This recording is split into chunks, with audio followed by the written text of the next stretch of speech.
লন্ডনের সব থেকে ভাইরাল জায়গা, বাংলাদেশের সব রাস্তার খানি পাওয়া যায়। আমি আর বাবি আইছি, বাবি আসেন ভিডিওতে।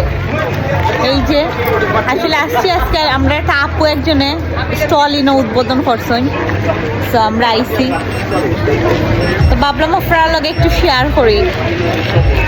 এখনো অনেক প্রচুর দোকান নেওয়ার বাকি আছে, বিকজ অফ ইনোর মাঝে কখনো দোকান বাড়াওয়ার জায়গাটা খুব বেশি বালা করি ওখানে সাজাইয়া উঠতে পারছে না। এই জায়গাতে আইলে আপনারা বাংলাদেশের সব স্ট্রিট ফুড পাইবার লোক। ও আরো আছে এই সাইডে দিয়ে দেখি দোকান, আরো দোকান আছে, আপনারা দেখা পারাই পারি।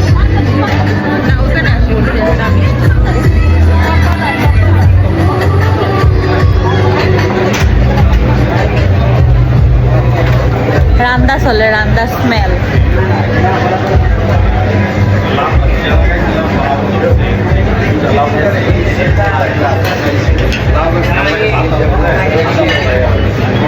অনেক অনেক অনেক দোকান, সব হইল গিয়া বাংলাদেশের রাস্তার খানি, আই মিন স্ট্রিট ফুড পাওয়া যায় বইখানার বাজে, আপনারা আইলে পাইবা।